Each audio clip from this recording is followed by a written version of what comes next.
Women work and family my favourite topic. لیکن industrialization کے بعد وومن کی لائف بھی چینج ہو چکی تھی. انڈسٹریلائزیشن جس کا بورن پلیس انگلینڈ اور یورپ ہے, اس نے پوری دنیا کے اندر اپنا امپیکٹ چھوڑنا شروع کر دیا تھا. اب دیکھا جائے رورل ایریاز میں جو مین ہوتا ہے وہ اپنی فیملی کو پروٹیکٹ کرتا ہے اور اسے آگے بڑھاتا ہے, فیملی کو لیڈ کرتا ہے, اور وومن بچوں کا خیال رکھتی ہے اور اس کی باقی چیزوں کا خیال رکھتی ہے. لیکن انڈسٹریلائزیشن نے ساری چیزوں کو اب چینج کر دیا تھا. وہ اس طرح کہ اب وومنز جو تھی انہیں باقی شعبوں کے اندر بھی جاب ملنا شروع ہو گئی تھی. وومنز کا جو ہمیشہ سے شعبہ جو بہت فیوریٹ رہا ہے وہ ٹیچر اور نرس بننا ہی رہا ہے, کیونکہ وہ ایک آسان جاب ہوتی ہے as compare to other jobs. لیکن رائز آف بگ بزنسز نے اب ان کی جابس کو آفسز اور باقی چیزوں میں بھی ایکسپینڈ کرنا شروع کر دیا تھا, اور وومنز ہر جگہ کام کرتی تھی اور کمائی کرتی تھی. لیکن انڈسٹریلائزیشن نے جو بہت بڑا امپیکٹ وہ ڈالا کہ اب جو وومنز کو ٹیچنگ اور نرسنگ کی جابس بورنگ لگنے لگی اور ریگولر جاب لگنے لگی, اور انہیں ویجز بھی وہاں پہ کم ملتی تھی ایز کمپیئر ٹو انڈسٹریز. تو وومن کو انڈسٹریز میں شفٹ کرنا شروع کر دیا گیا ایز کمپیئر ٹو باقی چیزیں. وومنس اب جو رورل ایریاز کی تھی وہ اب شہر میں آنا شروع ہو گئی تھی, ہائی جابس لینے, ہائی چیزیں لینے, ہائی کلاس لینے, ہائی اسٹیٹس لینے, ہائی ہر چیز لینے کے لیے جو کہ وہ ہمیشہ ڈریم کیا کرتی تھی. مٹیریلسٹک دنیا نے وومنس کے مائنڈ کو چینج کر دیا اور فیمنزم کی ایکسٹریم مومنٹ کو ڈیولپ کر دیا, جس میں وومنس اور بہت ہی اگریسو ہو گئی, اور میل اور فیمیل کا جو سٹرکچر تھا وہ اتنا ہائی چلا گیا کہ اب میل فیمیل کو اپروچ کرتے ہوئے ہی ڈرتا ہے کہ اس کی سٹینڈرڈ تو اتنے ہائی ہیں, میں کیسے اپروچ کروں گا. لیکن یہ چیز تو رہی سائڈ پہ, وومن اب گاؤں سے شہر میں آنا شروع ہو گئی تھی.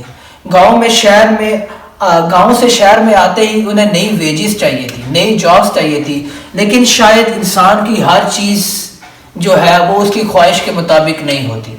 جب انہیں انڈسٹریز میں ورک کے لیے رکھا جاتا تو انہیں لانگ آورز کے لیے کام پہ رکھا جاتا, اور ویسٹ میں یہ اصول ہے کہ وومن کے جو ورکنگ آورز ہوتے ہیں وہ مین کے برابر ہی ہوتے ہیں, لیکن وومن کو تنخواہ جو ہے, ویج جو ہے وہ کم ملتی ہے ایز کمپیئر ٹو مین, کیونکہ شاید مین فیملی کا سربراہ ہوتا ہے اور وومن صرف اپنے شوق کے لیے کام کر رہی ہوتی ہے.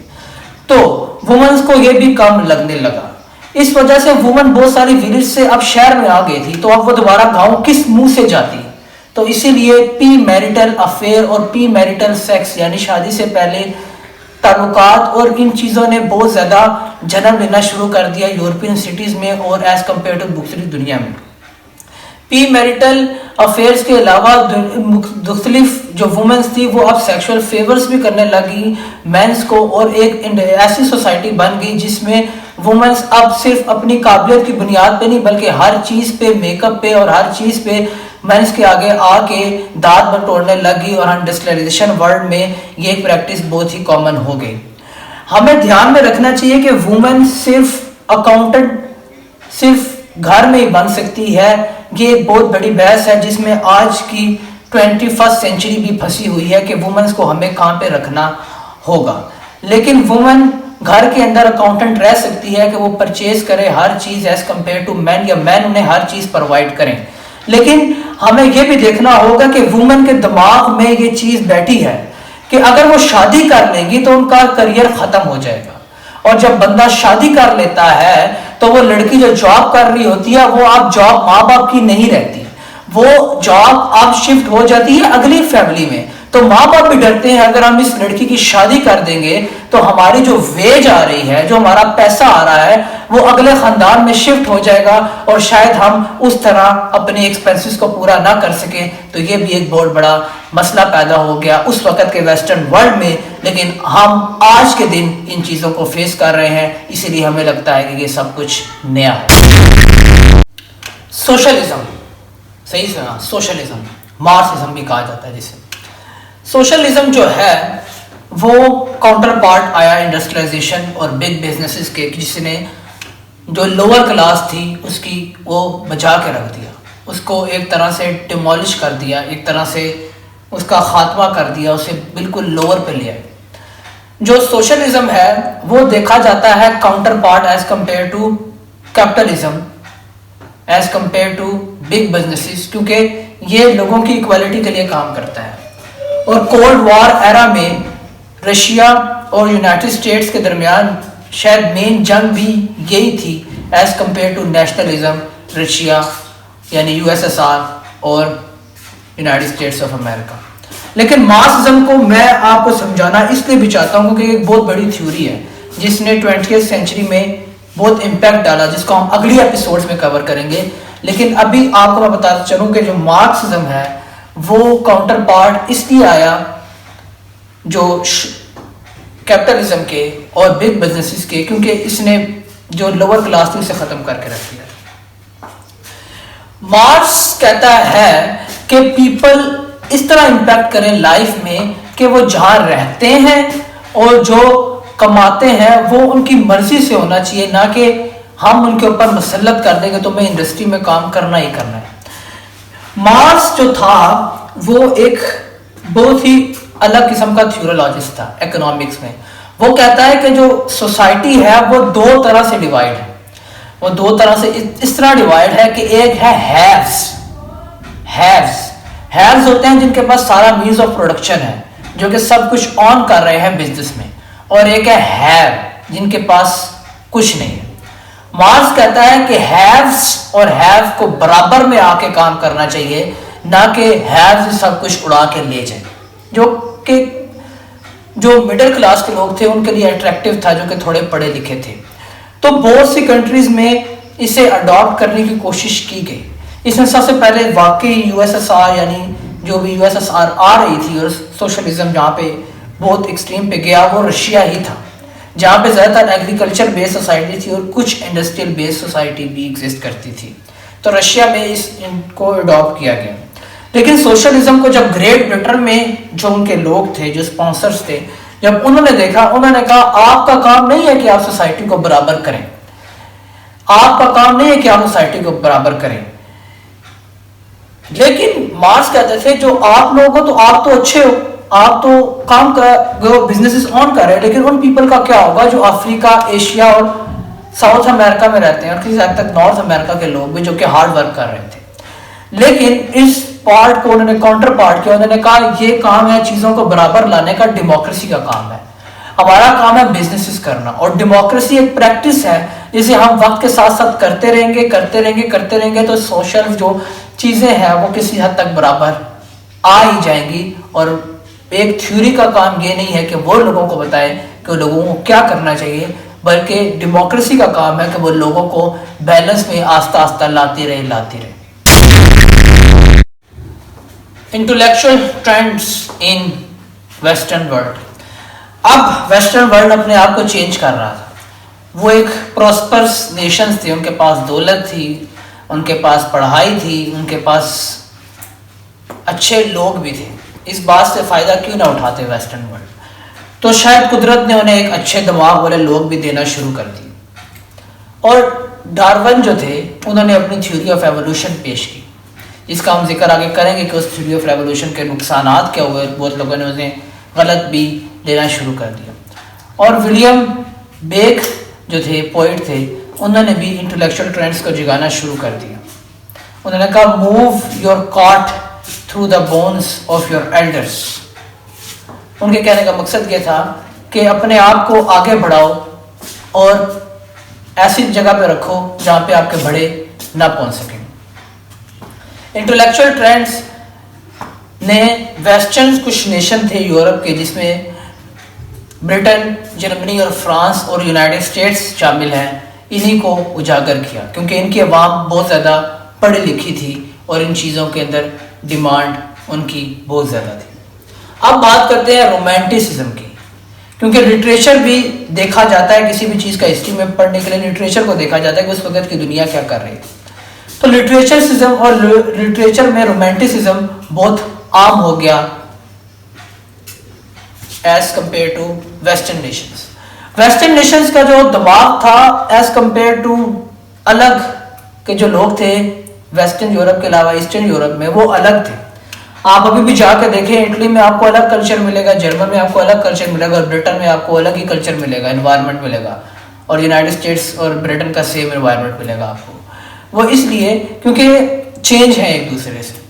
تو رومانٹسزم نے انہیں اتنا افیکٹ نہیں کیا جو کہ دولت لگانے میں اور انڈسٹریلائزیشن میں آگے تھے، لیکن جو باقی جو علاقہ ہے اسپین وغیرہ ہو گیا، اور اسپین سے آزاد ہوئی جو ریاستیں تھیں جو بعد میں آزاد ہوئی، برازیل، پرتگال، چلی اور جو ساؤتھ امریکہ سارا ہے، اس میں رومانٹک موومنٹ آگے گئی اور انہوں نے ان چیزوں کو اڈاپٹ کیا.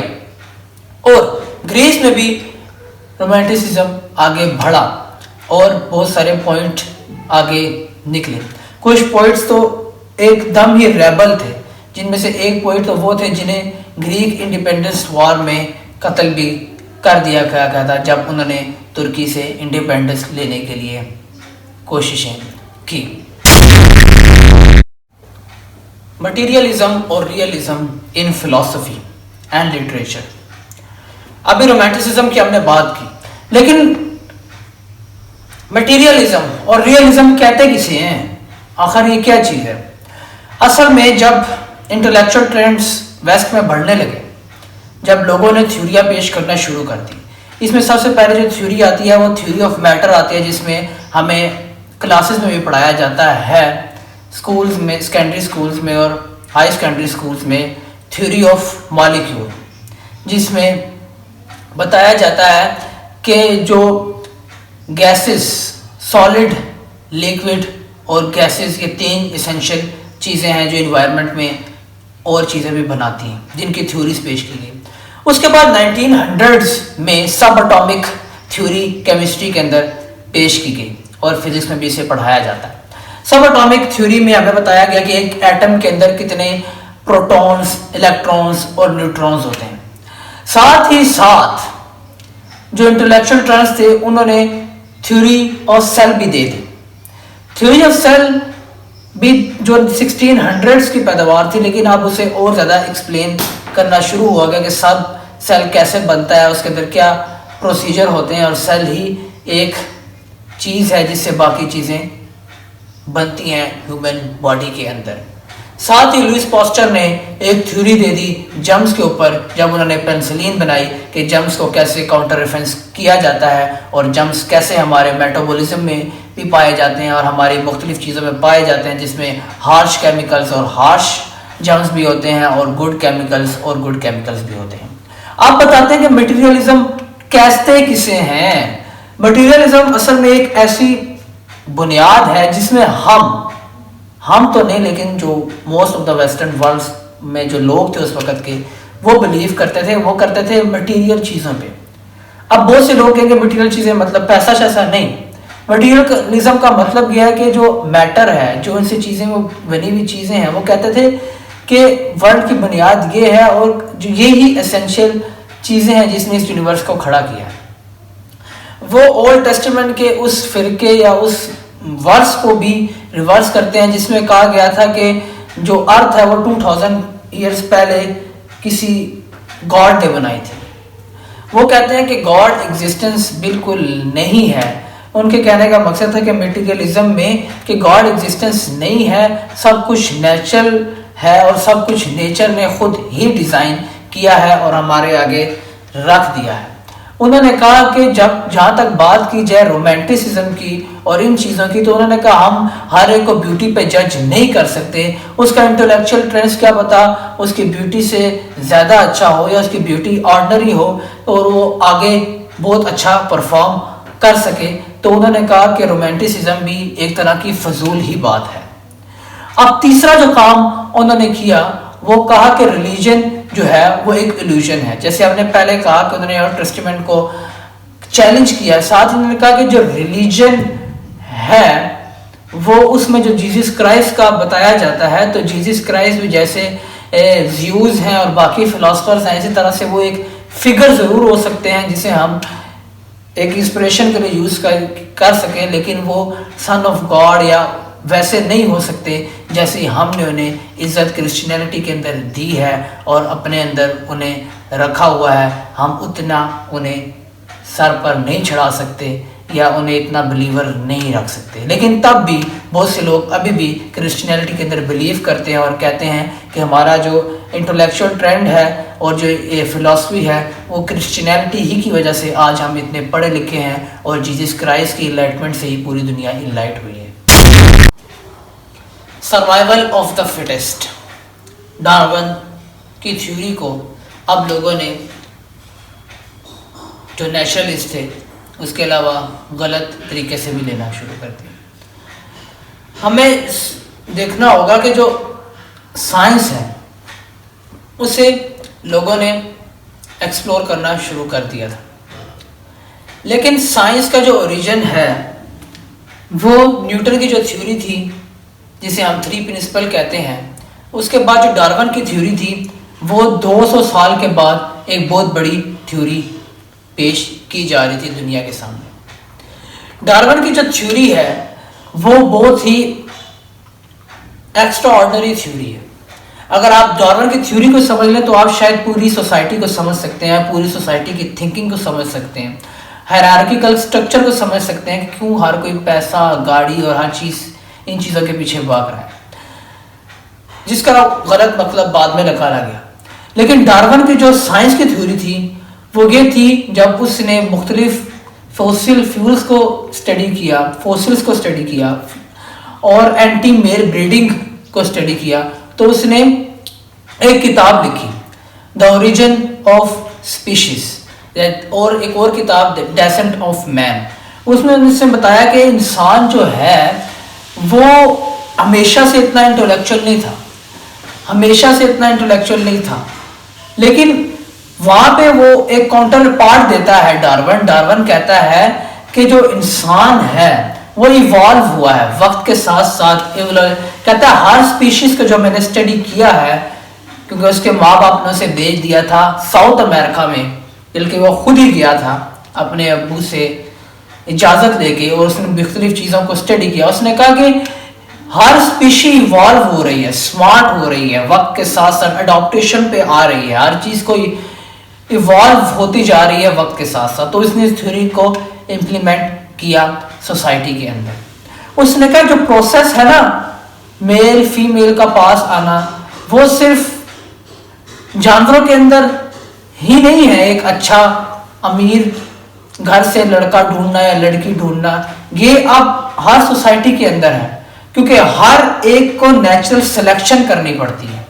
نیچرل سلیکشن آپ ایسا سمجھ سکتے ہیں کہ ہر ایک کو سروائیو، ہر ایک کو آگے ہر چیز اچھی چاہیے. نیچرل سلیکشن ہر ایک کو اچھی چاہیے. ایک بندہ جو لڑکا ہے وہ ایک خوبصورت لڑکی کے پاس اس لیے جاتا ہے کیونکہ اسے اچھی جینز نظر آتی ہے، اس کے اندر اس کی بیوٹی کو دیکھتا ہے، کیونکہ ظاہری بات ہے اس کی پاسبلٹیز جین اسپیڈ کرنے کی آگے بڑھ جاتی ہے، اس لیے وہ زیادہ یوتھفل لڑکی کے پیچھے جاتا ہے جو کہ 20-22 سال کی ہوتی ہے.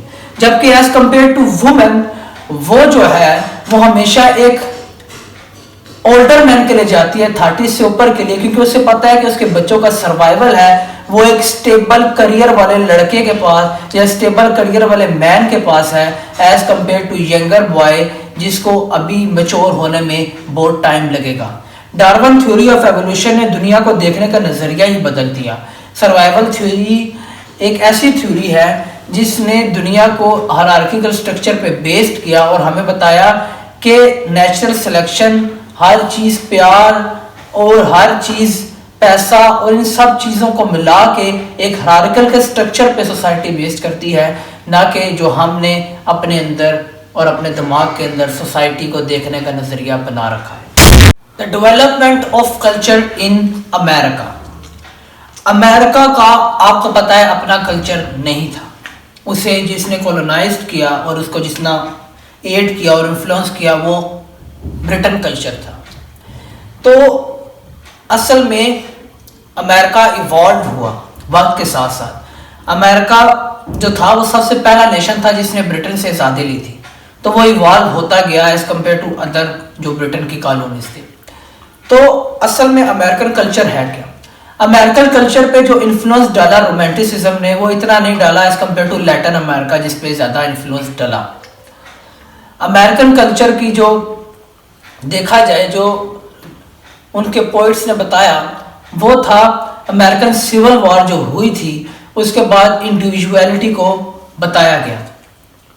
انڈیویجویلٹی کو امریکن پرنسپل بتایا گیا اور فری ول اور فریڈم کو امریکہ کا بتایا گیا کلچر اور سوسائٹی اور اس کا ہیریٹیج. اس کے بعد امریکہ کا جو پوئٹ تھے ولیم جیمس کہتے ہیں کہ جو امریکن کلچر ہے وہ یہ ہے کہ ایک آئیڈیا ہے. آئیڈیا کا مطلب ایک ایسا آئیڈیالائز آئیڈیا ہے امریکہ کا کہ امریکہ جو ہے وہ ایک ایسے آئیڈیاز پہ بیس کرتا ہے جس کا پریکٹیکل وے بھی نکالا جا سکتا ہے. انہوں نے کہا امریکن کلچر ایک انفلوئنس کلچر ہے لیکن اب وہ ایک ایسی انڈیویجویلسٹک کلچر پہ بیسڈ کر گیا ہے کہ اب وہ پوری دنیا پہ اپنا انفلوئنس ڈال سکتا ہے اور اس کی فریڈم آف سپیچ اس کی ڈیموکریسی اور اس کا جو لوگوں کو آزادی دینے کا جو کلچر ہے وہ پوری دنیا پہ اپنا اثر ڈالے گا.